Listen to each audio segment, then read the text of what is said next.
Everyone, hello student. मला माहिती आहे आज 10 मार्च आहे आणि उद्या 11 मार्च आहे. उद्या तुमचा सायन्स 1चा पेपर आहे ना. आत्ता सध्या तुम्ही खूप जास्त स्ट्रेसमध्ये असणार, म्हणूनच आपण एक शॉर्ट रिव्हिजन बॅच चालू करत आहे. त्याच्यामध्ये सायन्स 1चे जेवढे सगळे चॅप्टर आहेत त्यांना शॉर्टमध्ये एक्सप्लेन करण्याचा आणि कन्सेप्ट क्लिअर करण्याचा प्रयत्न आपण या लेक्चरमध्ये करणार आहे. त्याचबरोबर जे इम्पॉर्टंट टॉपिक आहे त्याची एकदा रिव्हिजन करणार आहे की त्याच्यावरती जर क्वेश्चन आला तर त्याचे आन्सर्स कसे लिहायचे आहेत. तर तुम्ही हा पूर्ण व्हिडिओ बघा, हा तुमच्यासाठी खूप जास्त महत्त्वाचा ठरणार आहे. तर पहिला चॅप्टर आहे आपला ग्रॅव्हिटेशन. तर ग्रॅव्हिटेशन म्हणजे एक्झॅक्टली काय असतं, तर ग्रॅव्हिटेशन एक रिझल्टंट फोर्स आहे. रिझल्टंट फोर्स म्हणजे काय, आता फॉर एक्झाम्पल जसं की तुम्ही रस्सी खेच खेळत असाल तर एक जण एकीकडून रस्सी ओढत असतो, दुसरा जण दुसरीकडून रस्सी ओढत असतो. जो जिंकेल याचा अर्थ असा आहे का की फक्त त्यानेच तिथे फोर्स लावलेला होता, नाही, दुसऱ्यानेही फोर्स लावलेला होता, बट सगळ्यात जास्त फोर्स त्याचा होता म्हणून तो जिंकला, राईट. तर सेम सिमिलर त्या फोर्सला आपण म्हणतो रिझल्टंट फोर्स. म्हणजे दोन्ही पण ऑब्जेक्ट एकमेकांवरती फोर्स लावत होते, बट एकाचा फोर्स समवेअर जास्त झाला आणि त्यामुळे तो जिंकला. त्या रिझल्टंट फोर्सला आपण जो आहे कन्सिडर करतो आणि त्यावरून ठरवतो की हा माणूस जो आहे या गेममध्ये जिंकलेला आहे. तर सेम सिमिलर आता हा फोर्स येतो आहे कुठून, तर मग आपण म्हणतो की जर त्याचं वजन जास्त आहे, वेट जास्त आहे आणि तो एका टीममध्ये असेल तर लोक लगेच इझिली म्हणतात हां याचं वेट जास्त आहे, इकडची टीम जिंकणार आहे बरं का. तर याचा अर्थ काय की ज्याचा मास जास्त आहे तो फोर्स जास्त लावू शकतो, सही आहे. सो याचा अर्थ की ऑब्जेक्टच्या मासवरती त्याचा फोर्स ठरतो आहे की तो किती फोर्स लावेल. इवन जर दोघांचे मास अनइवन असतील तर ज्याचा मास जास्त असेल तो दुसऱ्या बॉडीला अट्रॅक्ट करेल. तर तिथला जो रिझल्टंट फोर्स असेल तो टुवर्ड्स दी जास्त मास असलेल्या बॉडीकडे असेल. मग आपण जर आपल्या सोलार सिस्टीममध्ये पाहिलं तर आपल्या सोलार सिस्टीममध्ये तुम्हाला दिसेल अर्थचं पण भरपूर जास्त मास आहे. अर्थचं मास जे आहे ते किती आहे, अर्थचं मास आहे 6 × 10⁻24 kg इतकं अर्थचं मास आहे. सनचं काहीतरी मास असणार, सनचं अर्थपेक्षा जास्त मास असेल, मूनचं अर्थपेक्षा कमी मास आहे. मग हे रिझल्टंट फोर्स जो यांच्यामध्ये क्रिएट होईल तर तो एकमेकांना ओढला का नाही जात, म्हणजे अर्थचं जे मास आहे ते सनच्या मासपेक्षा कमी आहे, तर मग अर्थ सनकडे का नाही अट्रॅक्ट होत आणि रिझल्टंट जो फोर्स असेल तो सनच्या साईडून का नाही होत बरं. तर याचं मेन रिझन हे आहे, जरी दोन बॉडी एकमेकांवरती अपोजिट फोर्स अप्लाय करत असतील आणि एकमेकांपासून लांब राहण्याचा प्रयत्न करत असतील तरी त्याच्यामध्ये सगळ्यात इम्पॉर्टंट फॅक्टर जेवढा मासचा आहे तेवढाच दुसरा फॅक्टर तिथे येतो, डिस्टन्सचा.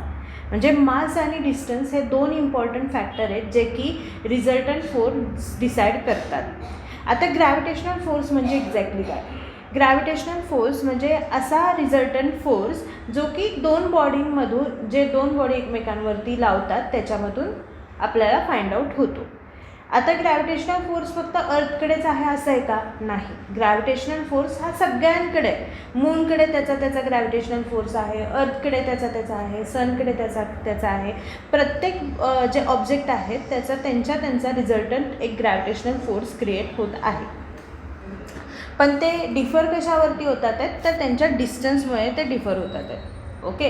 सो पहिली तर गोष्ट, आपण जेव्हा आपल्या आजूबाजूला बघतो तर सगळ्या गोष्टी मोशनमध्ये असतात. आता फिजिक्स म्हणजे एक्झॅक्टली काय, तर ते मी तुम्हाला थोडक्यात एक्सप्लेन करते. आता हा ग्रॅव्हिटेशन जो चॅप्टर आहे तो कम्प्लिटली फिजिक्स आहे. तर फिजिक्स म्हणजे एक्झॅक्टली काय, तर आता आपण आजूबाजूला बघतो गाड्या चालतात किंवा म्हणजे जे काही जसं फॅन आहे, आपला लाईट आहे, गाड्या आहेत, कोणतं मशीन असेल तर ते जे काही मोशन करतं आहे त्या मोशनला सगळ्यात इम्पॉर्टंट पार्ट कोण आहे, तर फोर्स आहे. म्हणजे त्याला काय ना काहीतरी फोर्स भेटतो आहे, त्यामुळे त्या मोशनमध्ये येतात आणि ते मोशन करतात आहेत. बट त्याला फोर्स भेटायसाठी आपण समथिंग एनर्जी त्यांना देतो आहे. जेव्हा आपण तिथे समथिंग एनर्जी देतो त्या एनर्जीचं कन्व्हर्जन ते फोर्समध्ये करतात आणि त्या फोर्समुळे ती मोशन होते. म्हणजे सगळ्यात इम्पॉर्टंट पार्ट हा फिजिक्समध्ये कोणता आहे, तर तो आहे एनर्जी. एनर्जीमुळे काय होतं की फोर्स क्रिएट होतो. आणि फोर्समुळे काय होतं, मोशन क्रिएट होते.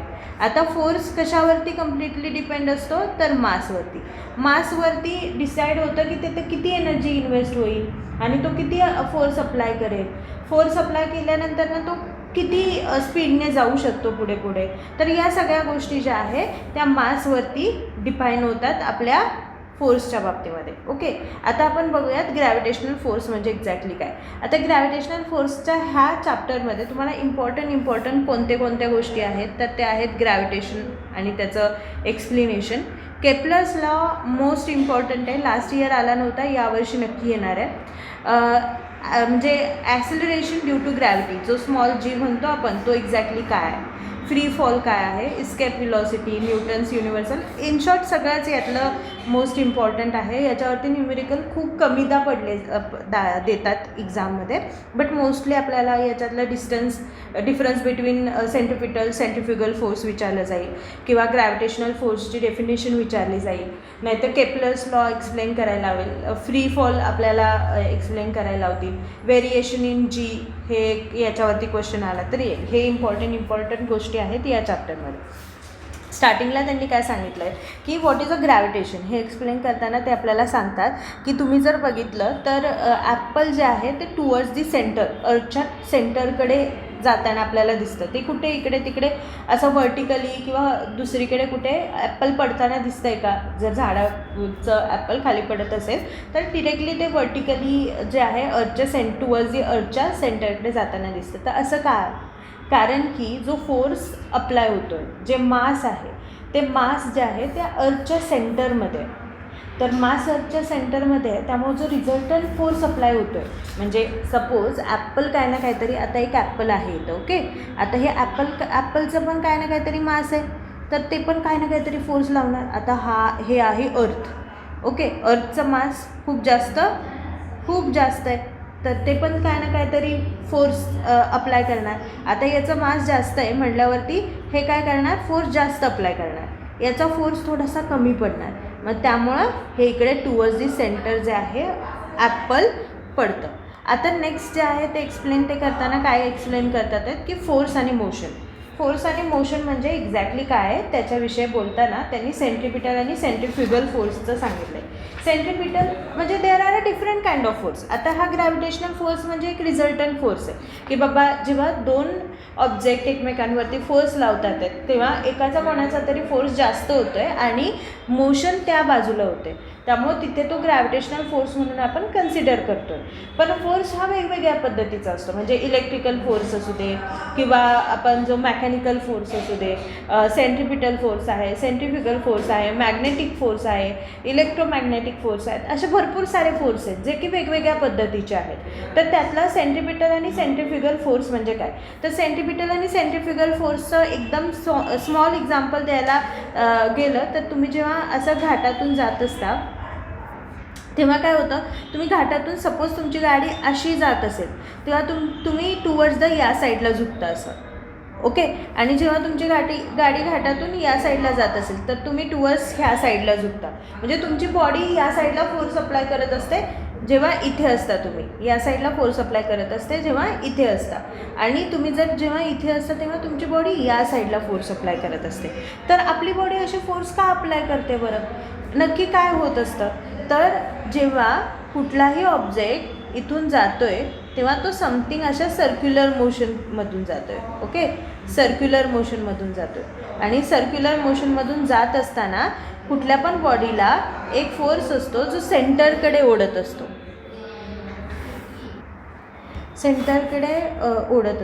आणि जेव्हा तो सेंटरकडे ओढत असतो त्या फोर्सला आपण बोलतो सेंट्रिपिटल फोर्स. सेंट्रिपिटल फोर्स, जो फोर्स कोणत्याही ऑब्जेक्टला सेंटरकडे ओढत असतो त्या फोर्सला आपण काय बोलतो, centripetal force. At the same time आपला ऑब्जेक्ट जो आहे तो पण ऑब्वियसली आहे की जेव्हा कोणतेही दोन ऑब्जेक्ट तिथे क्रिएट होतात आहे किंवा तिथे दोन फोर्स क्रिएट होत असतात तेव्हा ते एकमेकांना अपोजिट असतात. तर जेव्हा इकडे फोर्स लागला जातो आहे तेव्हा आपली बॉडी अपोजिट साईडला फोर्स अप्लाय करणार, कारण की जर आपली बॉडीने इकडे फोर्स अप्लाय केला तर आपली बॉडी आणि आपली गाडी दोन्ही पण कुठे जाणार, सेंटरकडे जाणार. तर त्यामुळे आपली बॉडी जी आहे ती अपोजिट फोर्स अप्लाय करते आणि ती या डिरेक्शनला असते. त्याला बोलतो सेंट्रीफ्युगल फोर्स. तर आता त्याला बोलतो आपण centrifugal force. Now main topic, distinguish between the centripetal force and centrifugal force. तर काय येईल त्यांचा डिफरन्स? तर सेंट्रिपिटल फोर्स जो असतो, centripetal force and centrifugal force.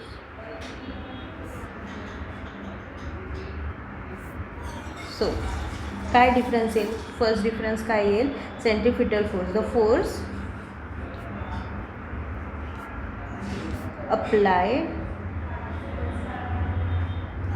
towards the center.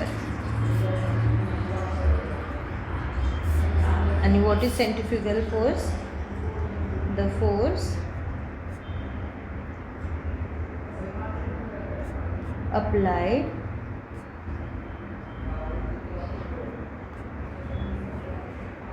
opposite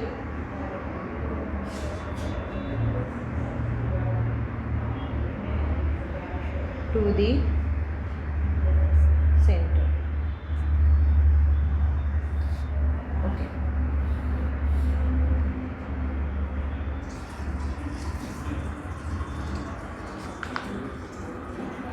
Second काय येईल? Body moves towards center. Body moves tangential. इथे tangential होत्या, म्हणजे टँजंट सारखी बॉडी जी आहे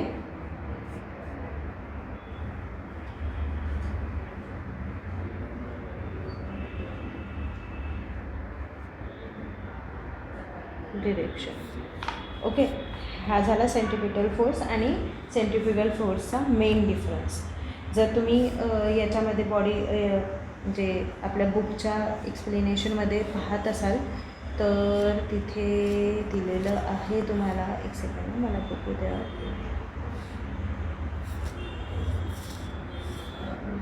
ओके,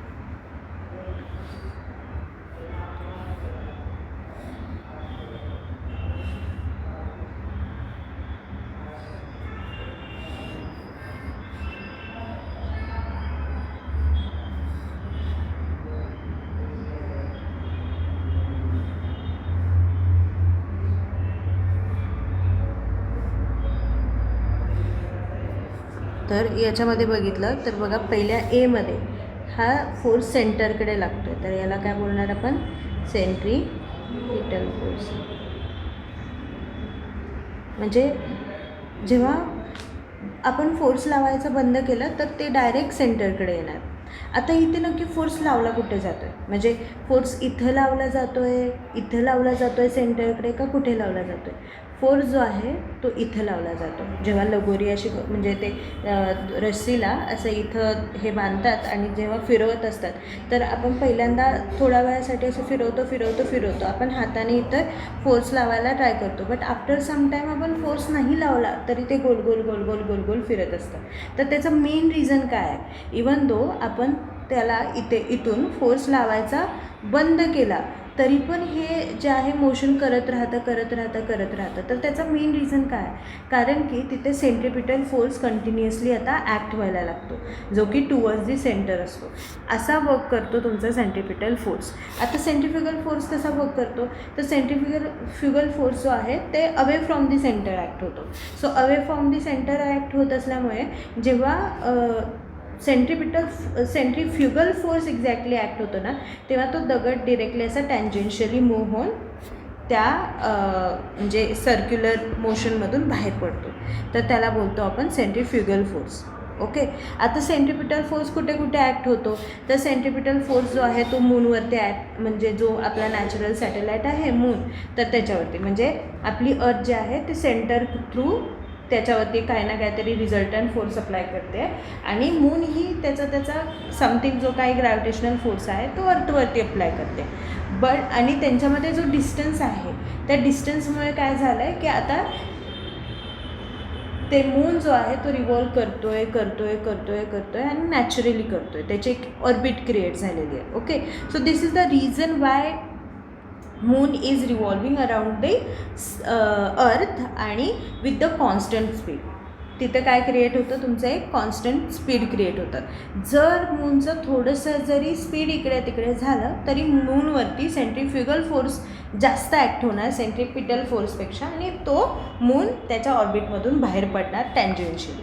ओके, सो याचा अर्थ याच्यावरनं काय कळतं आहे आपल्याला, याच्यावरनं सगळ्यात इम्पॉर्टंट गोष्ट ही कळते, जेव्हा एखादी ऑब्जेक्ट सर्क्युलर मोशनमध्ये असते तेव्हा तिथला आणि ती इक्वल स्पीडमध्ये असते, कॉन्स्टंट स्पीडमध्ये असते, तेव्हा सेंट्रिपिटल फोर्स हा सेंट्रिफ्युगल फोर्स इतकाच असतो. जेवढा सेंट्रिपिटल फोर्स असतो तेवढाच सेंट्रिफ्युगल फोर्स असतो. हे सगळ्यात मोस्ट इम्पॉर्टंट पॉईंट आहे. आता द मोस्ट इम्पॉर्टंट पॉईंट आहे Kepler's law. What is Kepler's law? आता काय झालं होतं माहिती आहे का, ग्रॅव्हिटेशनल फोर्स जे आहेत, जरी आपल्या एन्शियंट हिस्ट्रीमध्ये भरपूर असे सायंटिस्ट होते, यांनी ग्रॅव्हिटेशनल फोर्सविषयी लिहिलेलं आहे, सांगितलेलं आहे, तरी पण ते जगाला माहीत नव्हतं. मग जेव्हा न्यूटननी सांगितलं अरे ॲपल जे आहे ते झाडावरनं खाली पडतं आहे, तर इथं काय ना काहीतरी फोर्स अप्लाय होतो आहे म्हणून, कारण की फोर्सशिवाय तर मोशन नाही होणार. मग जर ही ॲपलची मोशन टुवर्ड्स दी सेंटर होत असेल तर इथं काहीतरी फोर्स आहे बाबा, तर हा फोर्स कोणता असेल बरं? तर मग त्याच्यावरती त्यांनी थिंक केलं. तर आता एकतर करेक्ट आहे की मास ज्याचं जास्त त्याचा फोर्स तिथे असणारच, ज्याच्याकडे मास त्याच्याकडे फोर्स आहे. तर मग अर्थचा मास काय ना काहीतरी असणार, ते मासमुळे त्याच्याकडे समथिंग फोर्स क्रिएट होत असेल जो की तो ॲपलवरती लावत असेल, म्हणून ॲपल खाली पडतं आहे. हे तर गोष्ट त्याला क्लिअर झाली. मग त्यांनी असं सांगितलं की मग ॲट द सेम टाईम मग मूनच्या बाबतीमध्ये का नाही असं होत? तर मग त्यांनी जेव्हा त्यांनी यावरती थिंक केलं की मूनच्या बाबतीमध्ये असं का होत नाही, तर याचा अर्थ मग त्यांना कळलं पण मूनकडे पण काय ना काहीतरी मास आहे, म्हणजे तो पण काय ना काहीतरी फोर्स लावणार.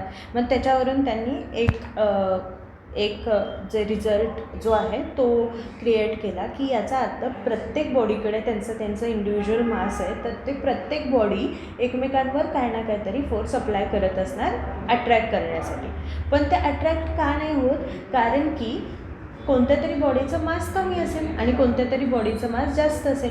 मग ज्या बॉडीचं मास जास्त असणार त्याचा फोर्स जास्त असणार आणि मग जो रिझल्टंट त्यातनं फोर्स क्रिएट होईल तो टुवर्ड्स त्या बिग बॉडीकडे असणार. दॅट्स वाय ती स्मॉल बॉडी बिग बॉडीकडे अट्रॅक्ट होणार आणि त्यामुळे आपण त्याला कन्सिडर नाही करू शकत आहे. सो जे ॲपल आहे त्या बाबतीमध्ये तर तसंच होतं आहे. मग मूनच्या बाबतीमध्ये असं का नाही होत बघा? तर मग मूनच्या इथे सेंट्रिपिटल आणि सेंट्रिफ्युगल हा फोर्स पहिला तर ॲक्ट होतो आहे, कारण की मून कंटिन्युअसली मोशनमध्ये. मून जेव्हा मोशन करायचा थांबेल तेव्हा तो पटकन मग अर्थकडे टुवर्ड्स दी अर्थ जाईल, कारण की त्याचा फोर्स मग तिथे अर्थचा फोर्स जो आहे तो कम्पॅरेटिव्हली मूनच्या फोर्सपेक्षा जास्त आहे, मग तो टुवर्ड्स दी अर्थ जाईल. बट तिथं सेंट्रिपिटल आणि सेंट्रिफ्युगल फोर्स इक्वल असल्यामुळे जो मून आहे तो गोल गोल चक्रा मारतो आहे अर्थच्या भोवती. आता ही गोष्ट क्लिअर झाली. तर मग त्यानंतर पुढे केपलर्स आला. मग केपलर्सनी पुढच्या गोष्टी एक्सप्लेन केल्या की एक्झॅक्टली काय आहे, का असं होतं आहे. तर त्यांनी मेन 3 पॉईंट जे आहेत ते एक्सप्लेन केलेले आहेत. तर ते मेन 3 पॉईंट कोणकोणते होते? तर पहिला पॉईंट आहे आपला, त्याचा पहिला अजम्पशन होतं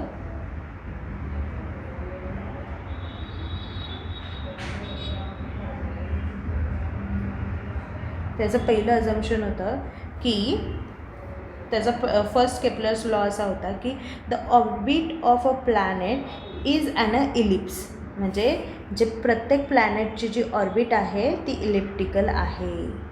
the orbit of a planet is an ellipse with the sun. म्हणजे सनला ते कसे आहे with the sun at one of the foci. म्हणजे त्यांनी काय सांगितलेलं आहे की प्लॅनेटची जी ऑर्बिट आहे ती इलिप्टिकल आहे आणि सन जो आहे त्या म्हणजे इलिप्सला 2 सेंटर असतात, एक सेंटर नसतं. इथे एक सेंटर असतं आणि इथे एक सेंटर असतं. तर सन जो असतो तो कुठल्या ना कुठल्या तरी एका सेंटरवरती प्लेस्ड आहे. ओके, सो तुम्ही ह्या स्टेटमेंटला तुमच्या वेनेसुद्धा लिहू शकता की द अर्थ किंवा every planet revolve in a elliptical orbit and sun is placed one of the foci, असंही लिहू शकता. इट डझंट मॅटर की तुम्ही जे बुकमध्ये डेफिनेशन लिहिली आहे तेच लिहायचे. सेकंड त्यांनी काय सांगितलेलं आहे माहिती आहे का, की मराठीमध्ये आधी एक्सप्लेन करते आणि मग मी तुम्हाला इंग्लिशमध्ये सांगते की आता हे बघा, सन सपोज इथं आहे. ओके, सन सपोज इथं आहे आणि तुमची अर्थ पहिली इथं होती आणि ते इथे जाते.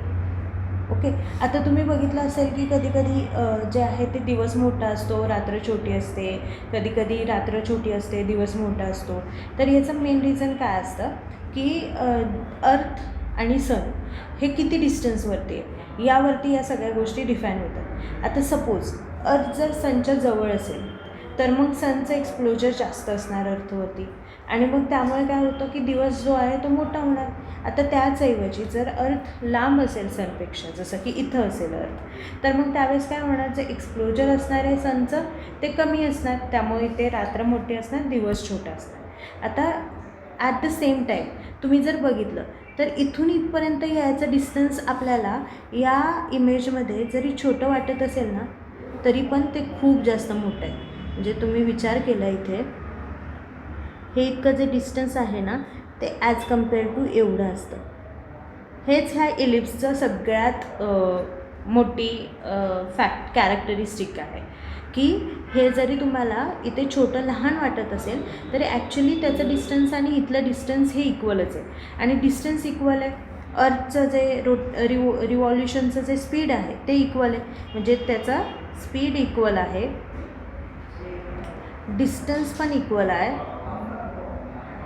तर मग टाईम पण तेवढाच लागणार आहे, टाईम पण इक्वल लागणार आहे. म्हणजे इक्वल जर एका टाईममध्ये तो ईपासनं एफमध्ये पर्यंत येत असेल तर तेवढ्याच टाईममध्ये तो एपासनं बीपर्यंत जातो. त्यांना एवढंच सांगायचं आहे. आणि हे असं का आपल्याला वाटतं की इथं छोटं डिस्टन्स आणि इथं मोठं डिस्टन्स, कारण की जो अर्थ आहे किंवा कोणतंही प्लॅनेट असू दे ते इक्वलच डिस्टन्स जे आहे ते पास करत असतं, बट इलिप्टिकल बॉर्डर असल्यामुळे आपल्याला ते लहान किंवा मोठं वाटतं. ओके, सो त्यांना काय सांगितलं आहे, the line joining the planet and the sun swipe equal areas in equal time, equal interval of time. म्हणजे जे काही लाईन जॉईन केलेल्या आहेत अर्थपासून सनच्या किंवा प्लॅनेटपासून सनच्या, तर ते इक्वल डिस्टन्स जे आहे ते ट्रॅव्हल करत असतं किंवा इक्वल एरिया तो ट्रॅव्हल करत असतं. हा जो एरिया आहे ना इथला तो इक्वल असतो, हा जो एरिया आहे तो इक्वल असतो इथल्या एरियाचा. आता हे का डिफरन्स होऊन जातं आहे, तर मेन गोष्ट म्हणजे तुम्ही जर सर्कल व्यवस्थित अभ्यास केला असेल मॅथ्सचा तर तुम्हाला माहिती असेल की अँगलवरती डिपेंड करतं, इथे जो अँगल क्रिएट होतो त्यावरती सगळ्या गोष्टी डिपेंड करतात, राईट. तर हा अँगल मोठा आहे, हा अँगल छोटा आहे, तर मग आता हा अँगल छोटा असला तरी ही जी डिस्टन्स आहे ते खूप जास्त आहे, त्यामुळे याचा एरिया आणि याचा एरिया हा इक्वलच होऊन जातो. नेक्स्ट जे आहे ते त्यांनी काय सांगितलं आहे, the square of its period of revolution, म्हणजे जो टाईम लागतो आहे अर्थला किंवा कोणत्याही प्लॅनेटला एक रिव्हॉल्युशन कंप्लीट करायसाठी, त्याचा स्क्वेअर हा डिरेक्टली प्रोपोर्शनल असतो त्याच्या मीन रेडियस इतका. आता mean radius, what is mean radius, तर आता तुम्ही इथे पाहिलं असेल तर याच्यावरनं काय आलं, ह्या सन तर ह्या सेंटरवरती आहे, पण तरी पण इथली जी रेडियस आहे ती वे मोर लॉंग आहे दॅन दिस रेडियस. म्हणजे ही रेडियस खूप मोठी आहे ह्या रेडियसपेक्षा, म्हणजे याचा अर्थ रेडियस डिफर करते. मग आपल्याला जर कुठल्याही इलिप्सची रेडियस सांगायची असेल तर आपण कोणती रेडियस सांगणार, तर त्याचं डायमेन्शन बघा इथं दिलं आहे. तर त्यांनी काय सांगितलं आहे, सपोज एखादं गोष्ट इथं असेल आणि हा फर्स्ट आणि हा सेकंड फोकाय असेल, ओके, तर काय केलं जातं, त्याची रेडियस कशी फाइंड आउट केली जाते, तर A1F म्हणजे ह्या दोघांचं जे डिस्टन्स आहे त्याचं ॲडिशन केलं जातं. ही म्हटली जाते त्याची रेडियस, कारण की हे जे डिस्टन्स असतं ना हे सगळ्यांचं इक्वल असतं. म्हणजे हे आणि याला ॲड केलं, याला आणि याला ॲड केलं, याला आणि याला ॲड केलं ना, तर सगळ्यांचं डिस्टन्स जे आहे ते इक्वल असतं. So what is mean radius, तर ह्या दोन म्हणजे आता सपोज याची जर मीन रेडियस काढायची असेल तर तुम्ही SF प्लस, आता इथं जो काही फोकाय असेल तर तिथून त्याला जॉईन केलं जातं, तर त्याला आपण S2 बोलूया. S2F ही झाली त्याची मेन रेडियस. तर त्या रेडियसचा स्क्वेअर.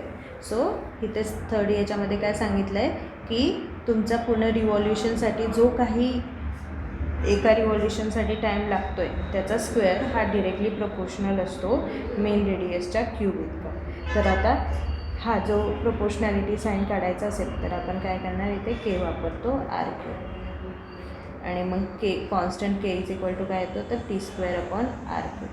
म्हणजे ह्याचं जेव्हा आपण रेशो घेतो ना, सपोज हा रेशो 500 असं समथिंग काहीतरी आला असेल, तर मग कोणतंही इक्वल स्पीडवालं म्हणजे अर्थ जेवढ्या स्पीडनं फिरते आणि रिव्हॉल्युशन कंप्लीट करते तेवढ्या स्पीडचा कोणताही प्लॅनेट असू दे, तेवढ्या टाईममध्ये कवर करणारा कोणताही प्लॅनेट असू दे, त्याचा रेशो तेवढाच आहे. मग ह्या वर्षी पण त्याचा रेशो तेवढाच येणार अर्थचा, पुढच्या वर्षी पण तेवढाच येईल, त्याच्या नेक्स्ट इयर पण तेवढाच येईल. हे केप्लरचे 3 लॉ आहेत जे की मोस्ट इम्पॉर्टंट आहेत. ओके, आता आपण नेक्स्ट याच्यावरती येऊ जे की आपण इतका वेळ चर्चा करत होतो, तो म्हणजे न्यूटन्सचा युनिव्हर्सल ग्रॅव्हिटेशनल फोर्स. आता न्यूटनचा युनिव्हर्सल ग्रॅव्हिटेशनल फोर्स काय सांगतो, जसं मी बोललं की प्रत्येकाकडे जर मास आहे तर त्याच्याकडे काही ना काहीतरी फोर्स आहे. ओके, बट जो रिझल्टंट फोर्स निघतो आहे तो कशावरती मोस्टली डिपेंड करतो की ज्याचं मास जास्त आहे तो दुसऱ्या कमी मासवाल्या ऑब्जेक्टला स्वतःकडे अट्रॅक्ट करतो, ज्याचा मास जास्त आहे तो कमीवाल्या मासवाल्या ऑब्जेक्टला त्याच्याकडे अट्रॅक्ट करतो. बट हा पण समवेअर काही ना काहीतरी फोर्स लावत असतो याला अट्रॅक्ट करायला. म्हणजे याचा अर्थ काय, every object applies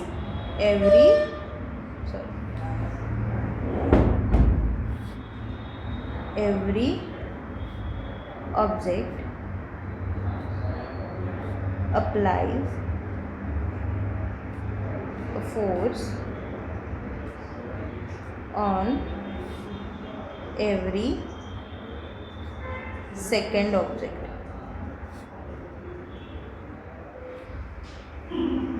and it's totally depend on their masses. त्याच्या मासेसवरती सगळं डिपेंड करतं की त्याचा फोर्स कसा आणि किती लागणार. ओके, सो मग याच्यावरतून रिझल्टंट फोर्स किती लागणार आहे. आता याच्यावरतून त्याने काय सांगितलं की हे जेवढं मॅटर करतं आहे तेवढं ही पण गोष्ट मॅटर करते की त्यांच्यामध्ये डिस्टन्स किती आहे. आता सपोज हे जे छोटं आहे, आता हे छोटं एवढ्याच डिस्टन्सवरती असल्यामुळे हा तेवढा फोर्स म्हणजे त्याच्यावरती अप्लाय करून याला ओढून घेऊ शकतं.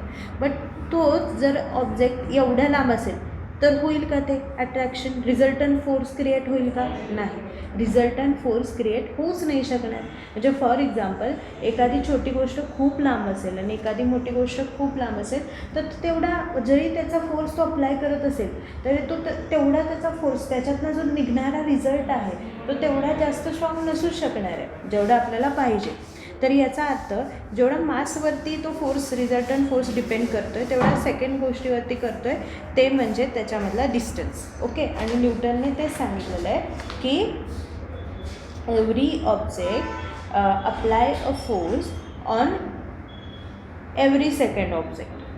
Okay, and it's totally depend on their masses, the product of their masses, and inversely depend on the square of distance. म्हणजे जेवढं डिस्टन्स जास्त असेल तेवढं फोर्स जो रिझल्टंट फोर्स आपला कमी असणार आहे. म्हणजे त्यांनी असं सांगितलं आहे resultant force is directly proportional to the product of their masses and resultant force is inversely proportional to the square of distance between them. कळालं नक्की एक्झॅक्टली काय. सपोज फॉर एक्झाम्पल एखादा ऑब्जेक्ट इथं आहे आणि एखादा छोटा ऑब्जेक्ट इथे आहे. इवन तो हा काय ना काहीतरी मास लावतो आहे याच्यावरती आणि हा काय ना काहीतरी मास लावतो आहे याच्या म्हणजे फोर्स लावतो आहे याच्यावरती. स्टील त्यांच्यामध्ये डिस्टन्स इतकं जास्त आहे त्यातनं काही रिझल्टच नाही निघत आहे. आणि आपण रिझल्टंट फोर्सलाच तर ग्रॅव्हिटेशनल फोर्स बोलतो आहे ना. ह्या रिझल्टंट फोर्सला तर आपण ग्रॅव्हिटेशनल फोर्स बोलतो.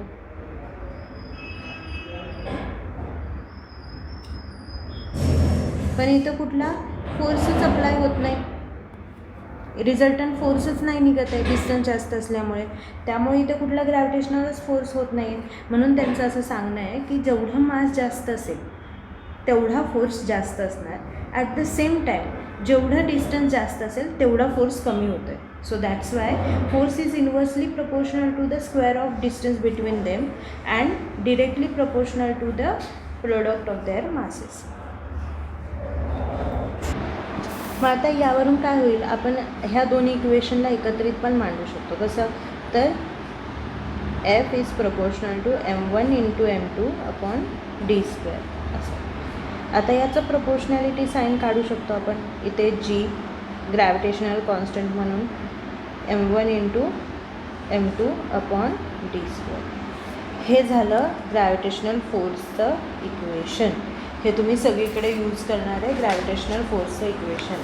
हे एक्सप्लेन करताना तुम्हाला जर ग्रॅव्हिटेशनल फोर्सची definition write down the definition of a gravitational force असं आलं तर मग काय इथे अशी एक छोटीशी डायग्रॅम पण काढा ज्याला F1 आणि याला F2 असं नाव द्या की आणि याचं जे मास आहे ते m1 आणि m2 असं द्या जे की टुवर्ड्स द दिस असेल आणि या दोघांमधला डिस्टन्स असा d म्हणून सांगा आणि देन मग याचं इक्वेशन लिहा आणि वरती डेफिनेशन काय लिहिणार तर every object attracts the other object the resultant force is directly proportional to the product of their masses and inversely proportional to the square of distance between them. ही झाली तुमची डेफिनेशन. हा G जो आहे तो काय आहे ग्रॅव्हिटेशनल कॉन्स्टंट. आता ह्याला ग्रॅव्हिटेशनल कॉन्स्टंट असं का म्हटलेलं आहे तर सांगतो. समजा मून आहे. मूनचं मास आहे समथिंग m. इथे अर्थ आहे. अर्थचं मास आहे समथिंग कॅपिटल M. ओके. आता हे काय ना काहीतरी फोर्स असणार आहे याचा F1, त्याचा काय ना काहीतरी फोर्स असणार आहे F2. ओके. आता जो रिझल्टंट फोर्स असणार आहे तो असणार आहे आपला ग्रॅव्हिटेशनल फोर्स. तर जेव्हा आपल्याला याच्यावरती किती ग्रॅव्हिटेशनल फोर्स अप्लाय होतो आहे हे फाइंड आउट करायचं आहे. म्हणजे हा किती ग्रॅव्हिटेशनल फोर्स, हा किती रिझल्टंट फोर्स अप्लाय करू शकतो हे जेव्हा आपल्याला दाखवायचं असेल तेव्हा आपल्याला याचा फोर्स काढताना काय करावं लागेल की सपोज मी आहे, माझ्यावरती मूनचा किती ग्रॅव्हिटेशनल फोर्स अप्लाय होतो आहे हे फाइंड आउट करायचं असेल तर माझं मास ओके ते मी कन्सिडर करते m1 मास ऑफ ऑब्जेक्ट. तर ते कसं येणार मग तर force of moon is equal to G into त्याचं मास इंटू माझं मास डिवायडेड बाय आमच्यामधला डिस्टन्स. हे झालं मूनचं ग्रॅव्हिटेशनल फोर्स. आता तसंच अर्थचं ग्रॅव्हिटेशनल फोर्स माझ्यावरती किती अप्लाय होतो आहे हे मला फाइंड आउट करायचं. म्हणजे एक बॉडी मी झाली आणि दुसरी अर्थ झाली. आपण अर्थचा रिझल्टंट फोर्स काढतो आहे तर तो किती येईल तर G अर्थचा मास m इंटू माझं मास m1 डिवायडेड बाय आमच्यामध्ये कॅपिटल D इतकं डिस्टन्स असेल तर d स्क्वेअर. ओके. सो याच्यावरनं काय कळतं आहे की ह्या गोष्टी ज्या आहेत ह्या चेंज होऊ शकतात बट हे जे आहे ते युनिव्हर्सली कॉन्स्टंट राहणार. मग तुम्हाला सनचं ग्रॅव्हिटेशनल फोर्स काढायला लावू दे, अर्थचा काढायला लावू दे किंवा मूनचा काढायला लावू दे, हा कॉन्स्टंटच राहणार. हे मासेस चेंजेस होणार, डिस्टन्स चेंज होऊ शकतं बट हे कॉन्स्टंट राहणार. सो दॅट्स वाय याला आपण काय बोलतो ग्रॅव्हिटेशनल कॉन्स्टंट. ग्रॅव्हिटेशनल कॉन्स्टंटची व्हॅल्यू काय आहे 6.8 63,673 इंटू 10⁻⁻11 ही झाली newton metre square kg square. आता ही कशी फाइंड आउट केली माहिती आहे का, ते पण एक्सप्लेन करते. Force is equal to capital G m1 into m2 upon d square. Okay, आता सगळ्यांच्या व्हॅल्यूज लिहूया. न्यूटनचं फोर्सचं युनिट काय आहे तर Newton n, G as it is. ह्याचं काय आहे तर kg, याचं काय आहे तर kg, आणि खालच्याचं काय येणार तर मीटर स्क्वेअर. ओके, तर ते पुढे काय होणार G इंटू kgचा स्क्वेअर डिवायडेड बाय मीटरचा स्क्वेअर. सो न्यूटन हे डिवाइडला आहे, मीटर स्क्वेअर इकडे गेल्यावरती काय होणार मल्टिप्लाय होणार मीटर स्क्वेअर, आणि हे kg मल्टिप्लायला इकडे आल्यावर काय होणार डिवाइडला.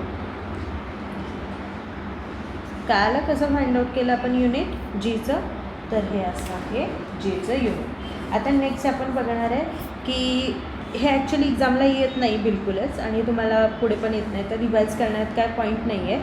फक्त यांनी एक्सप्लेन केलेलं आहे इथे की जे बघा स्टार्टिंगला बोललं होतं ना ह्यानी आपल्या न्यूटननी की स्क्वेअर म्हणजे force is inversely proportional to the square of distance between them. तर स्क्वेअर असंच काय येतं हे एक्सप्लेन करताना त्यांनी इथं सांगितलेलं आहे. तर त्याच्यामध्ये काही नाही आहे, त्याच्यामध्ये सगळ्यात मेन इम्पॉर्टंट त्यांनी काय काय सांगितलं आहे ते मी थोडक्यामध्ये तुम्हाला सांगते. ओके, तर याच्यामध्ये सांगितलं की सेंट्रिपिटल फोर्स. आता हा फोर्स कुठे आहे टुवर्ड्स दी सेंटर आहे, म्हणजे जो काही ग्रॅव्हिटेशनल रिझल्टंट फोर्स येतो आहे आपला तो कसा आहे, सपोज अर्थ आहे आणि इथं ऑब्जेक्ट आहे, तर टुवर्ड्स दी सेंटर आहे. म्हणजे इथं जो काय ॲक्ट होतो आहे तो कोणता फोर्स ॲक्ट होतो आहे तर सेंट्रिपिटल फोर्स ॲक्ट होतो आहे. ओके, इथे जो कोणता फोर्स ॲक्ट होतो आहे तर सेंट्रिपिटल फोर्स ॲक्ट होतो आहे. ह्या सेंट्रिपिटलचा जो रिझल्टंट फोर्स आहे, ह्या रिझल्टंट फोर्सलाच आपण ग्रॅव्हिटेशनल फोर्स बोलतो आहे. हे मी खूपदा सांगते कारण की तुम्हाला कळावं एक्झॅक्टली ग्रॅव्हिटेशनल फोर्स काय आहे. तर सेंट्रिपिटल फोर्सचा फॉर्म्युला काय आहे mv²/r. आपल्याला हा सेंट्रिपिटल फोर्स फाइंड आउट करायचा आहे. ओके, आता मग त्याच्यासाठी मास तर आपल्याला माहिती आहे बाबा की मास जे अर्थचं मास आहे ते काय आहे. डिस्टन्स पण आपल्याला माहीत आहे. आपल्याला विलॉसिटी काढायची, तर विलॉसिटी काय येणार डिस्टन्स अपॉन टाईम. आता डिस्टन्स किती असणार आहे तर अर्थ जी आहे ती सनभोवती जी काय फिरते ते असणार त्याचं डिस्टन्स. आता हे डिस्टन्सला आपण काय म्हणतो सर्कम्फरन्स. सर्कम्फरन्सचा फॉर्म्युला काय आहे 2πr अपॉन टी, म्हणजे एक रिव्हॉल्युशन कंप्लीट करायला त्याला किती टाईम लागतो आहे. ओके, आता हा आपण जर वरच्या फॉर्म्युल्यामध्ये पुट केला mv²च्या ऐवजी 2πr अपॉन टीचं स्क्वेअर अपॉन r. आता मग काय येणार m2चा स्क्वेअर पायचा स्क्वेअर rचा स्क्वेअर डिवायडेड बाय, आता हे टीचा स्क्वेअर इंटू r. हे डिनॉमिनेटर एक साथ येणार. ओके, सो मग आरच्या एका आरला कॅन्सल झाला. इथे काय येईल 2चा स्क्वेअर येणार 4m² r divided by T square. इथपर्यंत काय आलेलं आहे. ओके, आता आपण पुढे काय करणार ह्याला divide and multiply by r² करूया. ओके, तर मग आता m² into r divided by T square, वरती r² आणि खालती r². ओके, जर जेव्हा आपण असं करू तेव्हा काय होईल तर 4m² r³ divided by T square into r². इथपर्यंत काय आलेलं आहे. ओके, आता यांनी काय केलं आहे माहिती आहे का की हे एका साईडला घेतले टी स्क्वेअर r² आणि याला एका बाजूला घेतलं r³ अपॉन टी स्क्वेअर. आता हे का केलं आहे माहिती आहे, केपलरचा थर्ड लॉ काय सांगतो तर T square is directly proportional to r³. Okay, T square is equal to k r³. आता टी स्क्वेअर इकडे डिवाइडला गेला तर इथे 1 राहील, K R Q divided by T square.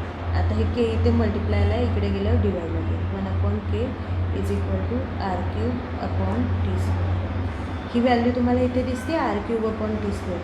मग आर क्यूब अपॉन टी स्क्वेअरच्या जागी आपण हे पुट करू शकतो, म्हणजे 4m pi square R square into 1/k. आता तुम्ही जर एक गोष्ट कळेल तुम्हाला, 4 कॉन्स्टंट आहे, मास पण चेंज नाही होणार, पाय पण चेंज नाही होणार आणि हे पण कॉन्स्टंट आहे. सो ऑल द थिंग्स ह्या इक्वेशनमध्ये कॉन्स्टंट आहे आर सोडून. So that's why force is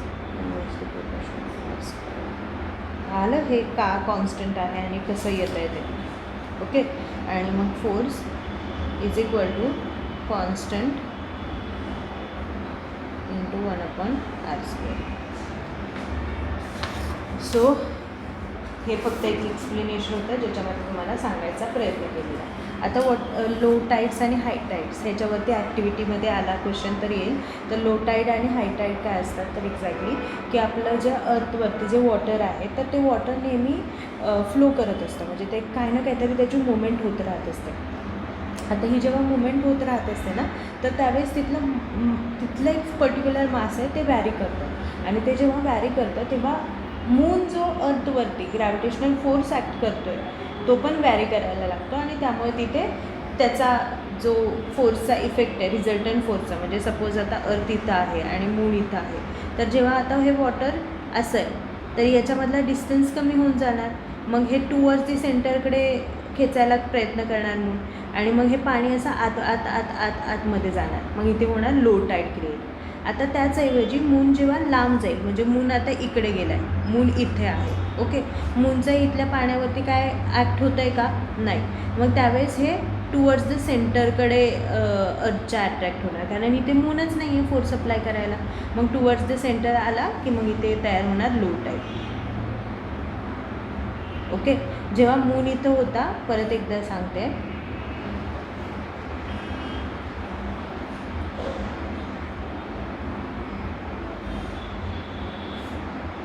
जेव्हा अर्थ इथं होते आणि मून इथं होता तेव्हा काय झालं की इथलं पाणी जे आहे याच्यावरती हा फोर्स इथे अप्लाय झाला आणि असं पाणी आतमध्ये आलं, आणि त्यामुळे काय होतं इथं हाय टाईड क्रिएट झाली, आणि इकडे जेव्हा गेला तेव्हा लो टाईड क्रिएट झाली. तर हे असा फोर्स जो आहे तो तिथे ॲक्ट होतो. आपण आता सध्या न्यूमरिकल नाही पाहत आहोत कारण की तेवढा वेळ पण नाही आहे. सेकंड थिंग जे मोस्ट इम्पॉर्टंट आहे ती आहे आता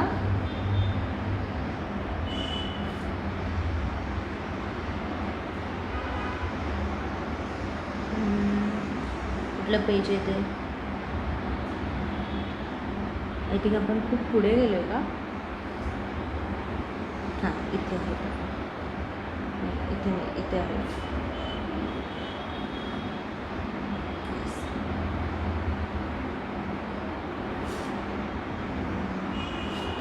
अर्थ ग्रॅव्हिटेशनल ॲसेलरेशन. अर्थ ग्रॅव्हिटेशनल ॲसेलरेशन म्हणजे काय की जेव्हा आपण कुठली पण गाडी समजा स्पीडमध्ये चाललेली आहे, त्याला काय ना काहीतरी आपण पेट्रोल टाकले, ते पेट्रोल काय ना काहीतरी एनर्जीच्या स्वरूपात फोर्स देते, त्या मशीनला फोर्स देत आहे, त्यामुळे ती गाडी पळते आहे, आणि ती गाडी किती पळते बाबा त्याच्यावरून आपण काय करतो आहे ॲसेलरेशन फाइंड आउट करतो आहे, राईट. तर याचा अर्थ जर जिथे फोर्स आहे तिथे मोशन होते, आणि जिथे मोशन होते तिथे ॲसेलरेशन आहे. आता सिमिलर अर्थच्या बाबतीमध्ये पण आहे. अर्थ जी आहे ती सनभोवती रिवॉल्व करते, म्हटल्यावरती ती रिवॉल्व करते तर तिचे काहीतरी मोशन आहे तर त्याचं काय ना काहीतरी ॲसेलरेशन आहे. सेम सिमिलर टू सपोज अर्थ इथं आहे आणि एखादा ऑब्जेक्ट इथे आहे, तर ऑब्जेक्टवरती अर्थ जो आहे ग्रॅव्हिटेशनल फोर्स ॲक्ट करतो आहे. जेव्हा तो फोर्स ॲक्ट करत असेल अर्थ त्या ऑब्जेक्टवरती, तेव्हा ते ऑब्जेक्ट खाली येतं आहे, तर ते काय ना काहीतरी स्पीडने येतं आहे, तर ते स्पीड काय तर त्याच्याविषयी आपण बघणार. इथं फोर्स कुठला येतो आहे, तर इथला फोर्स आहे ग्रॅव्हिटेशनल फोर्स.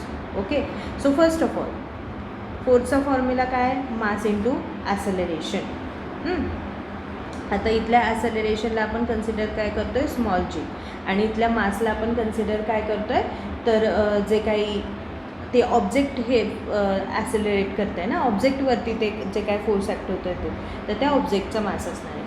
आता हा जो फोर्स इथे ॲक्ट होतो आहे ज्यामुळे ही मोशन होते तो कोणता फोर्स आहे तर ग्रॅव्हिटेशनल फोर्स आहे. त्यामुळे जी अर्थचा मास आपलं मास डिवायडेड बाय त्याच्यामध्ये जो काही डिस्टन्स आहे त्याचा स्क्वेअर. आता हे दोन्ही फोर्स तर एकच आहेत, त्यामुळं G capital M small M upon D म्हणजे काय इथली झाली तर रेडियस झाली एम जी. ह्या एमला हा M cancel. G is equal to capital G capital M upon capital आरचा स्क्वेअर. ओके, हा झाला, हे झालं आपलं ग्रॅव्हिटेशनल ॲसिलेरेशन. म्हणजे एवढ्या स्पीडने कुठलीही गोष्ट अर्थकडे जात असताना पडत असते, तेवढ्या स्पीडने ते जात असते. तर मग जी इज इक्वल टू आपल्याला याचं हे माहिती आहे 6.67 इंटू 10⁻11. अर्थचं मास माहिती आहे 6 इंटू 10⁻24. त्यानंतर रेडियस जे आहे ती 6.64 इंटू 10⁻6चा स्क्वेअर. याला जेव्हा तुम्ही सॉल्व कराल तर तेव्हा 6.67 into 6 into 10⁻11 into 10⁻24 divided by 6.64 into 6.64 into 10⁻, आता इथं हा वाला होतं एम इंटू एन, तर मग इथे काय येणार 12. मग पुढे गेल्यावरती आता हे हे प्लस आहे, इथे वरती गेल्यावर काय होणार मायनस होणार. म्हणजे 6.67 इंटू मी ते 6 into 10⁻23 into 10⁻24 divided by 6.64 into 6.64. तर मग फायनल जे आहे ते 6.67 इंटू 6 इंटू 10 असंच राहील आणि खालती 6.64 इंटू 6.64. आता ह्याचं जेव्हा मल्टिप्लिकेशन करेल तर ते कुठे 9.8च्या आसपास येईल. Okay, metre per second square. आता नेक्स्ट व्हेरिएशन इन जी. आता व्हेरिएशन इन जी काय आहे नक्की, तर आपल्याला एक गोष्ट म्हणजे ह्याच्यामध्ये जास्त इन व्हॅल्यू म्हणजे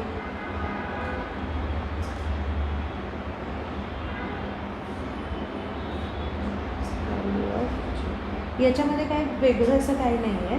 यांना असं सांगायचं आहे की जेव्हा अर्थवरती गोष्ट असते तेव्हा किती जी असेल, जेव्हा हाईटवरती असेल तेव्हा किती असेल, आणि जेव्हा जसं जसं तो अर्थच्या सेंटरला जाईल तसं तसं कसं होईल. आता मी इथे काही एक्सप्लेन नाही करणार, एकदम इझी वेमध्ये सांगते. ओके, ही अर्थ आहे, हा सेंटर आहे. ओके, ह्या अर्थचं काय ना काहीतरी मास आहे. ओके, त्याला कन्सिडर करते मी एम. हा इथं ऑब्जेक्ट आहे, त्याचा मासला मी कन्सिडर करते स्मॉल एम. आता हे डिस्टन्स आहे समथिंग. ओके, त्याला मी कन्सिडर करते डी. आता ह्या डिस्टन्स जो आहे तर ह्या डिस्टन्सनुसार, ह्या मासनुसार आणि ग्रॅव्हिटेशनल कॉन्स्टंटनुसार सपोज याची व्हॅल्यू येत आहे 9.8 metre per second square. Okay, कारण की मास तर तेवढंच आहे, त्यामुळं अर्थ जो काय फोर्स अप्लाय करणार आहे तो तेवढाच करणार आहे, डिस्टन्स तेवढंच आहे. तर त्यामुळे जो काय ग्रॅव्हिटेशनल फोर्स ॲक्ट होणार आहे या ऑब्जेक्टवरती, या डिस्टन्सवरती, तो इक्वल असणार आहे. तर इक्वल असल्यामुळे तिथे जे काही ॲसिलरेशन असणार ते पण तेवढंच असणार. आता काय होईल, आता सपोज फॉर एक्झाम्पल हे झालं चेंज अलॉंग द सरफेस. आता त्याच्यामध्ये पण काय आहे, चेंज अलॉंग द सरफेसमध्ये पण एक गोष्ट आहे, आपली अर्थ अशी गोल नाही आहे, आपली अर्थ अशी आहे. आपली अर्थ तुम्ही नीट बघितलं तर अशी आहे. तर सपोज हा जर सेंटर असेल तर हे जे डिस्टन्स आहे हे थोडंसं वॅरी करतं, म्हणजे पोलचं जे डिस्टन्स आहे ते कमी आहे इक्वेटरच्या डिस्टन्सपेक्षा. ओके, तर इथं मास जरी सेम असेल, म्हणजे ऑब्जेक्ट इथं असू दे किंवा इथं असू दे, ह्या अर्थचं जरी मास सेम असेल तर हे डिस्टन्स थोडं वॅरी करतं. आणि डिस्टन्स वॅरी केल्यामुळे काय होतं, इथलं डिस्टन्स कमी आहे, इथलं डिस्टन्स कमी आहे, त्यामुळे इथं ग्रॅव्हिटेशनल फोर्स जो आहे म्हणजे स्मॉल जी आहे तो कसा असणार आहे, जास्त असणार आहे. आणि इथला जो ग्रॅव्हिटेशनल फोर्स असणार आहे तो कसा असणार आहे, कमी असणार आहे. याचं मेन रिझन काय आहे, तर हे डिस्टन्स जे आहे ते इक्वेटरचं डिस्टन्स हे जास्त आहे पोलच्या डिस्टन्सपेक्षा. बट ते दोघं पण अर्थच्या सरफेसवरती असल्यामुळे अर्थचं मास जे आहे ते कॉन्स्टंट राहते. आता सेकंड आहे चेंज विथ हाईटनुसार कशी चेंज होते. आता सपोज आपली अर्थ इथं असेल तर ऑब्वियसली सपोज ऑब्जेक्ट इथं असेल, ओके, अर्थचं मास ॲज इट इज राहतं आहे, याचं मास ॲज इट इज राहतं आहे, पण डिस्टन्स वाढतो आहे. आपण आधीच बोललेलो force is inversely proportional to square of distance, right. Force is inversely proportional to square of distance आहे. तर त्यामुळं जेवढा डिस्टन्स वाढणार म्हणजे जसं जसं हे हाईट वाढत जाईल तसं ही पण व्हॅल्यू वाढत जाणार. ही व्हॅल्यू वाढणार तसा फोर्स कसा होणार, कमी होणार. जर फोर्स कमी झाला तर त्याची मोशन पण काय होणार, कमी होणार. टुवर्ड्स दी अर्थ त्याची मोशन कमी होणार आणि जी कमी होणार. म्हणजे जशी हाईट वाढत जाईल तसं जी डिक्रीज होत जाणार.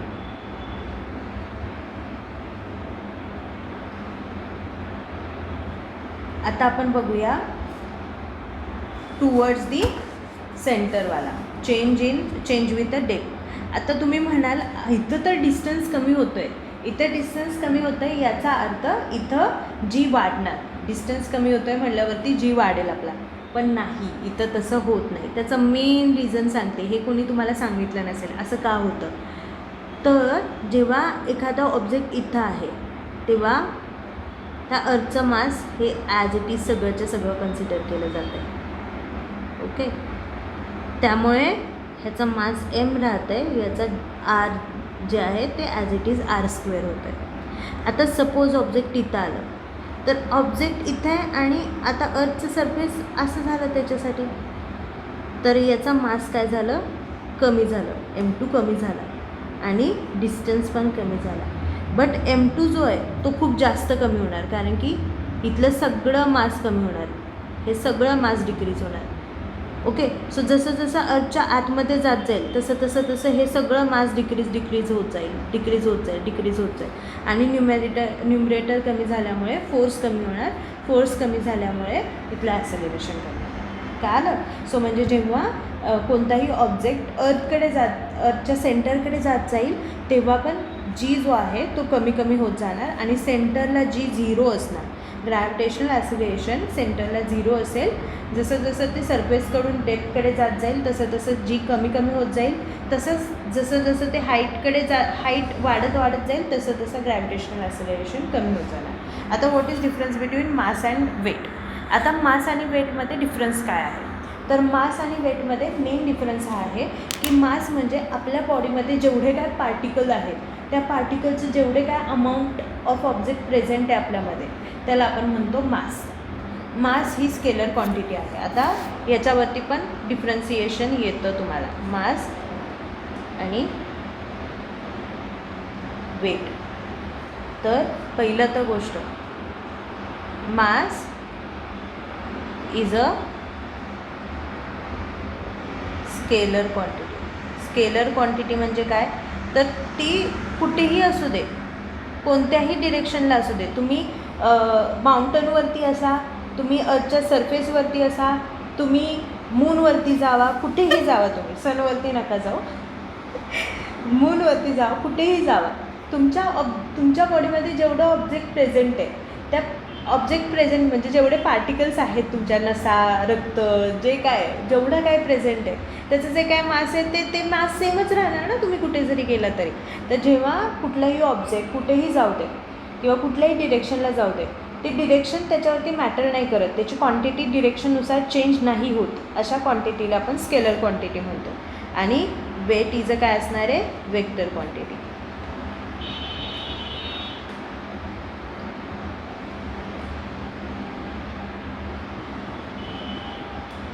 ओके.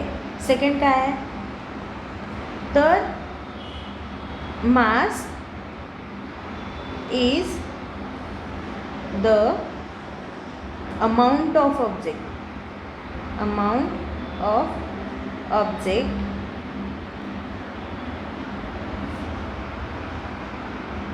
और amount of matter present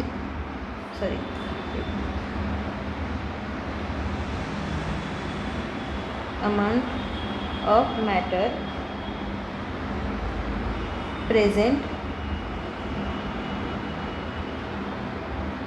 in the object. आणि weight is the force applies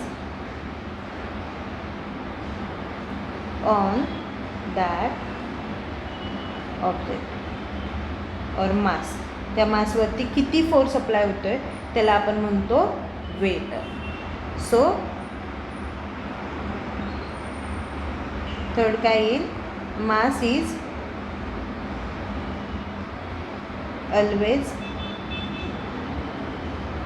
constant.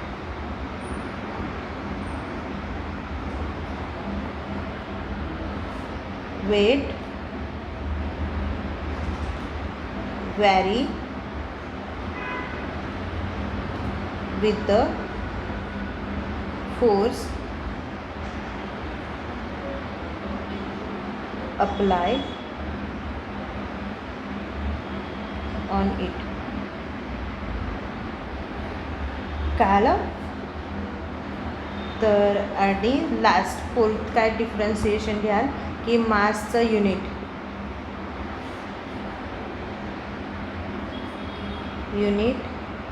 of mass is kg. आणि याचं काय येईल, unit of weight is newton. तरी पण आपण बोलताना मासला वेट एवढंच बोलतो कारण की आपण जो जी आहे तो 9.8 आहे, तर मग त्याला वेगळं कन्सिडर करण्यापेक्षा आपण जे काय आपलं वेट आहे त्याला आपण मासच कन्सिडर करतो. बट आपलं वेट जे आहे ते डिफर करू शकतं. ते कशावरती डिफर करू शकतं, आता अर्थवरती असताना जे काही ग्रॅव्हिटेशनल ॲसेलरेशन अर्थवरती आहे तेवढंच ग्रॅव्हिटेशनल ॲसेलरेशन मूनवरती असेल का, नाही, कारण की मूनचा मास वेगळा आहे तर तिथं ग्रॅव्हिटेशनल फोर्स पण वेगळा ॲक्ट होणार. तर त्यामुळे तिथला ग्रॅव्हिटेशनल फोर्स वेगळा, तर तिथला जी वेगळा, तर त्याच्यावरती फोर्स जो ॲक्ट होतो त्या बॉडीवरती तर तो वेगळा. तर त्यामुळं आपलं वेट जे आहे ते व्हॅरी करेल पण आपलं मास कधीच व्हॅरी नाही करणार. ओके, आता नेक्स्ट आहे free fall. So what is free fall?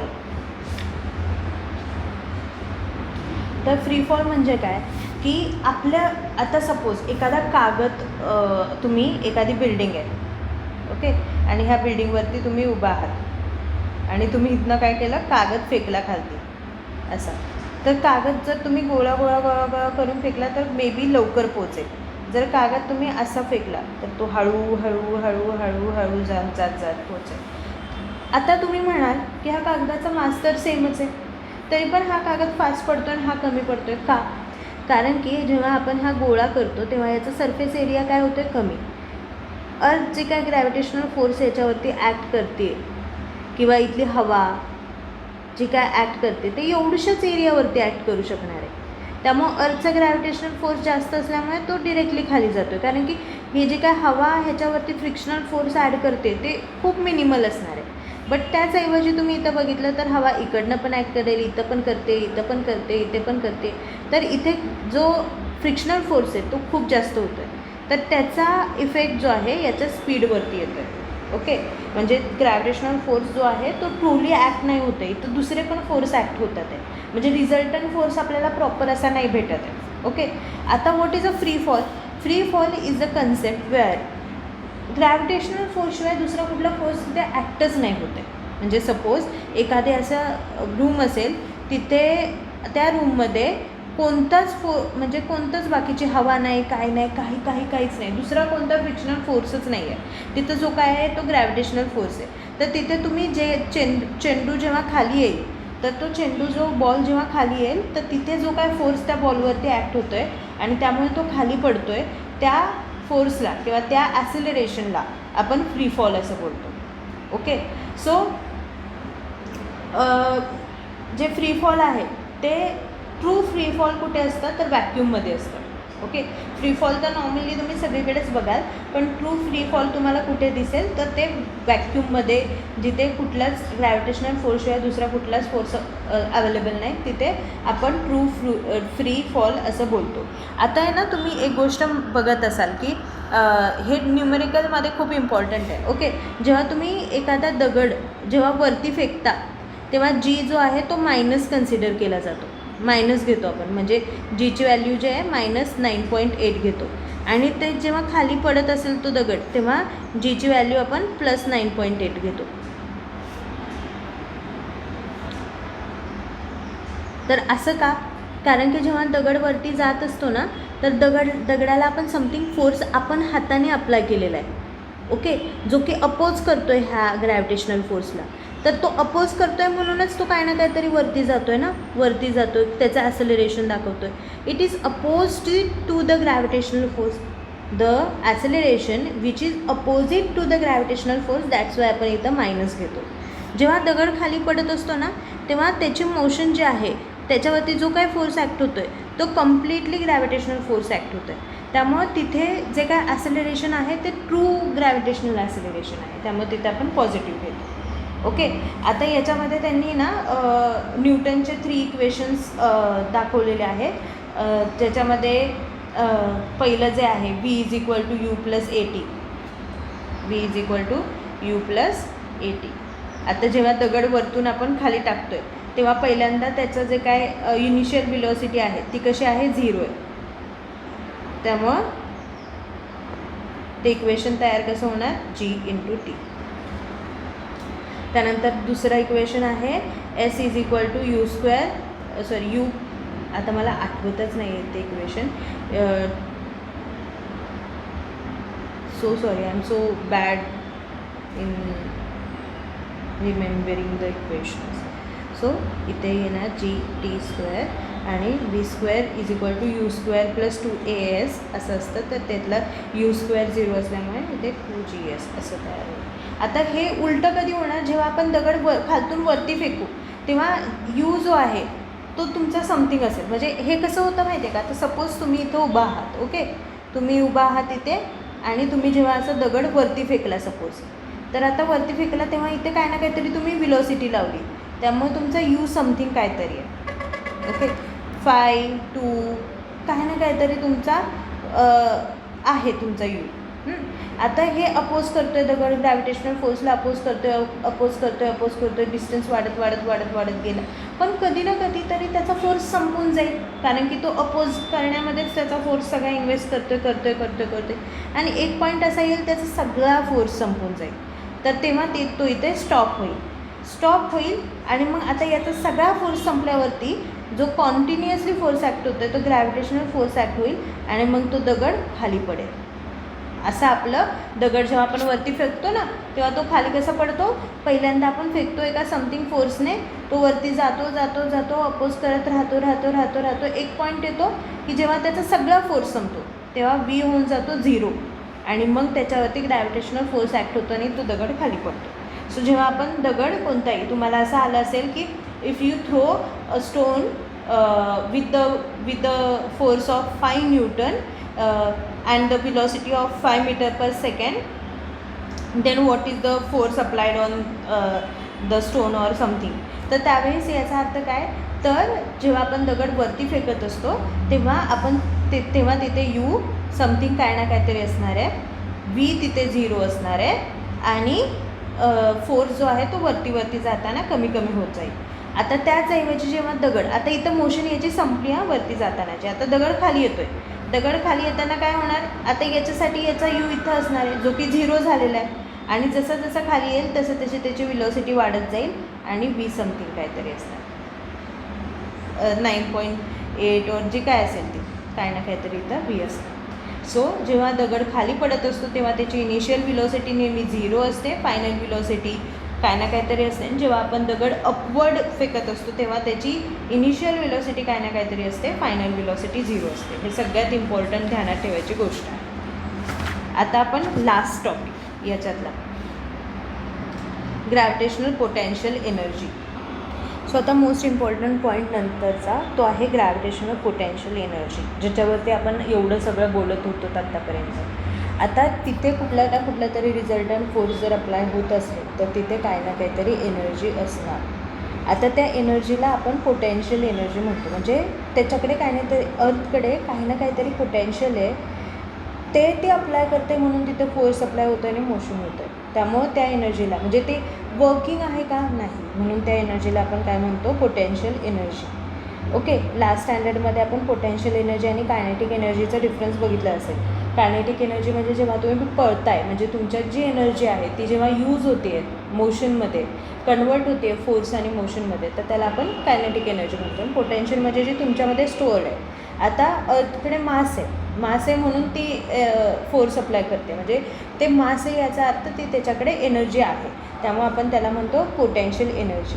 This energy is relative and increase as go to higher height from the surface of the earth. म्हणजे जसं वरती जाल तसं तुम्ही तुमचं जे ग्रॅव्हिटेशनल पोटेन्शियल एनर्जी आहे ती इन्क्रीज होत राहणार. ओके, सो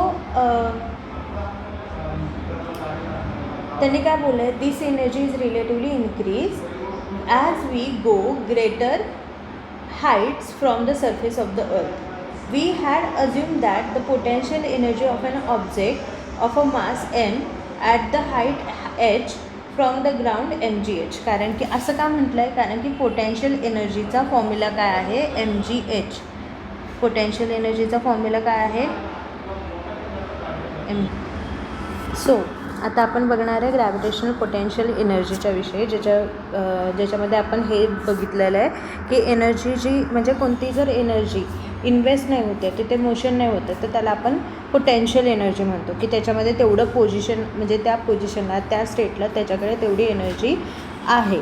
आता ही पण गोष्ट बघितली की पोटेन्शियल एनर्जीचा फॉर्म्युला काय आहे आपल्या, तर mgh. म्हणजे जेवढ्या हाईटवरती ती असेल तेवढी पोटेन्शियल एनर्जी जास्त असेल.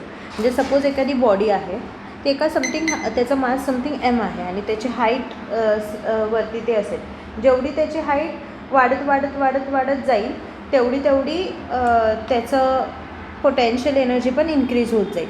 पण हे ॲक्च्युली इथे फॉलो नाही होत. का नाही होत, कारण की जर आपले अर्थ तिथं असेल आणि एखादा ऑब्जेक्ट तिथं असेल तर तिथली जी हाईट आहे as compare to the radius ही खूप निग्लिजिबल असते. ओके, सो त्यामुळं जो पोटेन्शियल एनर्जीचा डिफरन्स यायला पाहिजे तो तितका डिफरन्स येत नाही.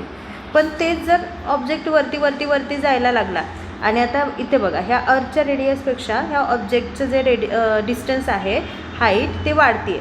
पण ॲज वी नो जशी हाईट वाढेल तसा जी कमी होत जातो. सो जी एका पॉईंटला लेस होऊन जाणार. अर्थची ग्रॅव्हिटी काय तिथे ॲक्टच नाही होणार. मग हा जी जर झिरो झाला तर पोटेन्शियल एनर्जी झिरो होऊन जाणार. सो त्यामुळे ज्या अर्थच्या सरफेसवरती जेवढं त्याचं पोटेन्शियल एनर्जी असतं त्यालाच आपण कॉन्स्टंट पोटेन्शियल एनर्जी म्हणतो. कारण की त्याचं मेन रिझन आहे की सपोज एका 100 मीटरवरती जरी एखादी बॉडी असेल तरी पण त्याची height as compare to radius अर्थची रेडियसपेक्षा कमी आहे, निग्लिजिबल आहे. त्यामुळे तिथे पोटेन्शियल एनर्जीचा एवढा डिफरन्स येत नाही. आणि जशी बॉडी 100 मीटर किंवा त्यापेक्षा वरती जात जाईल तसं काय होणार की तसं आपलं जी जो आहे तो कमी होत जाईल. आता व्हॉट इज इस्केप व्हेलॉसिटी.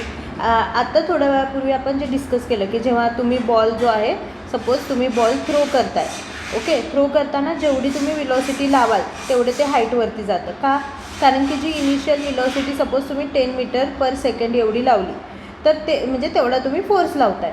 तो फोर्स आहे ना कंटिन्युअसली ग्रॅव्हिटेशनल फोर्सला अपोज करत वरती जातो. मग समवेअर तो फोर्स कुठे ना कुठेतरी तो संपतो आणि मग तिथं फायनल व्हेलॉसिटी 0 होते आणि मग तो जो बॉल आहे किंवा दगड आहे तो खाली पडतो. ओके, तर म्हणजे याचा अर्थ काय की जेवढी इनिशियल व्हेलॉसिटी तुमची मॅक्झिमम तेवढं डिस्टन्स मॅक्झिमम कवर होणार. तर न्यूटनचा जो काय फॉर्म्युला आहे v² = u² + 2as, त्या फॉर्म्युल्यानुसार जर बघायला गेलं तर तुमचा v जो आहे तो 0 आहे, u² + 2g आणि s असं राहतं इथे. आणि मग नंतर ना पुढे आपण आता याच्यामध्ये काय होतं आहे, तुमचा जो g असणार आहे तो g कसा असणार, मायनस असणार, कारण की बॉल थ्रो तुम्ही अपसाईड करताय. त्यामुळे मग आता इथे काय येणार की 0 is equal to you square minus 2GS.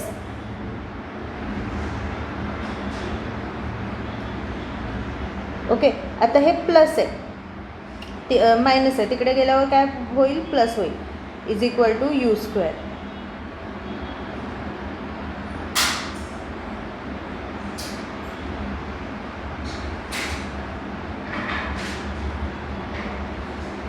आणि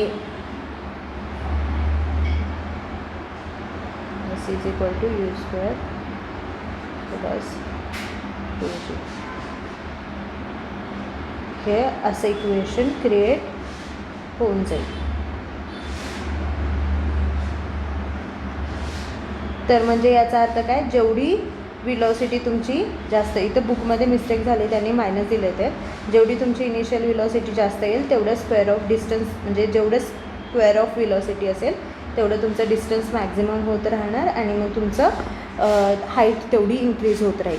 मग आता याचा अर्थ ह्याला आपण काय म्हणू की एक इनिशियल विलॉसिटी म्हणू. तर अशी एक विलॉसिटी असते की त्या विलॉसिटी आपण जेव्हा देऊ तेव्हा हाईट इतकी जास्त इन्क्रीज होऊन जाते की ह्या ग्रॅव्हिटेशनल ॲसिलरेशनच्या ते बाहेर जाते आणि बॉडी जी आहे ती इस्केप होऊन जाते.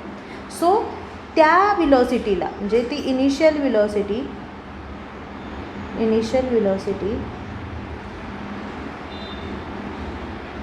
Is equal to escape velocity. म्हणजे ती एक अशी विलॉसिटी असते ज्या विलॉसिटीमुळे ती बॉडी जी आहे त्या सरफेसपासनं ती इतकी हाईट कवर करते. म्हणजे आता सपोज ही अर्थ असेल तर याचं ग्रॅव्हिटेशनल ॲसिलरेशन इथपर्यंत सपोज असेल तर आपण त्याला इतकं विलॉसिटी देतो की त्या ह्या ॲसिलरेशनच्या डायरेक्ट, म्हणजे ह्या ॲसिलरेशनच्या डिस्टन्सच्या पेक्षा जास्त हाईट ती कवर करते आणि ती बाहेर जाते. या विलॉसिटीला आपण इस्केप विलॉसिटी बोलतो. बस ह्या चॅप्टरमध्ये एवढंच इम्पॉर्टंट असं आहे. याच्यामध्ये जर क्वेश्चन आले तर free fall, acceleration due to gravity, escape velocity, differentiation आलं तर मास आणि वेटचं येईल, सेंट्रिपिटल आणि सेंट्रिफ्युगल फोर्सचं येईल, केपलर्स लॉ येण्याची शक्यता आहे. त्यानंतर जे मी तुम्हाला आत्ता सांगितलं की तुम्ही जेव्हा दगड वर थ्रो करता तेव्हा तुम्ही जी मायनसमध्ये घ्या, जेव्हा कुठून दगड खाली पडतो आहे तेव्हा जी प्लसमध्ये घ्या आणि सॉल्व करा. आता आपण एक त्यातलं एक सिम्पल एखादं एक्झाम्पल बघूया, म्हणजे मी तुम्हाला जे काय सांगायचं आहे ते एक्सप्लेन करता येईल. ओके, तर आता त्यातलं जे 5th एक्झाम्पल आहे ते 5th एक्झाम्पल काय आहे ते बघू. आता याच्यामध्ये गिवन लिहू पहिल्यांदा. ओके, गिवनमध्ये काय काय दिलं आहे, a ball falls off a table and reaches a ground in 1 second. Time दिलेला आहे. Assuming G is equal to 10 metre per second square. आता बॉल जो आहे तो खाली पडतो आहे त्यामुळे Gची व्हॅल्यू प्लस येणार. Calculate the speed on reaching the ground, म्हणजे आपल्याला स्पीड फाइंड आउट करायचं आहे त्याचं, in short V find out करायचा आहे आपल्याला त्याचा. त्यानंतर अजून काय की हाईट H फाइंड आउट करायचा आहे आपल्याला त्याचा. ओके, या 2 गोष्टी आपल्याला याच्यामध्ये फाइंड आउट करायचं आहे. त्याच्यामध्ये आपल्याला टाईम दिलेला आहे 1 सेकंड. आता इथे फॉर्म्युला पहिल्यांदा, जो पहिला फॉर्म्युला आहे न्यूटन्सचा, V is equal to U plus AT. V is equal to U plus AT. आता वरतून बॉल पडतो, U काय असणार आहे तुमचा, 0 असणार आहे, 0 मीटर पर सेकंड. तर आणि V तुमचा फाइंड आउट करायचा आहे. So V is equal to 0 plus G काय आहे तुमचा 10 आहे, इंटू T काय आहे 1 आहे. तर V काय आला तुमचा 10 मीटर पर सेकंड आला. सेकंड तुम्हाला काय फाइंड आउट करायचं बघा, किती इझी होतं आहे. आता सेकंड काय फाइंड आउट करायचं आहे तुम्हाला, H फाइंड आउट करायचं आहे, म्हणजे डिस्टन्स फाइंड आउट करायचं आहे. तर S is equal to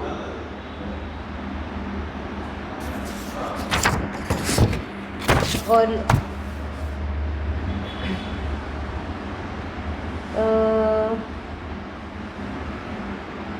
S is equal to UT plus 1/2 GT square. Okay, so S is equal to 0 into 1 plus 1/2 10 into 1चा square. S is equal to हे 0 into 1 0 1/2 into 10 into 1 1चा square किती असतो 1. So आता हे 0 नाही लिहिलं तरी चालेल.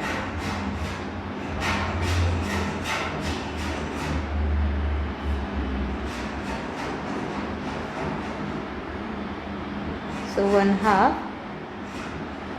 10 इंटू 1 सो 5. सो 5 मीटर हे तुमचं आलं डिस्टन्स. हे आलं हाईट जिथून तो पडलेला आहे. तुम्ही जर बघाल मी इथं मीटर युनिट मेन्शन केलं आहे, इथं युनिट मेन्शन केलं आहे, युनिट मेन्शन करा. तर आय होप तुम्हाला हा शिकवलेला चॅप्टर कळालेला असेल. आता भेटूया आपण नेक्स्ट लेक्चरमध्ये.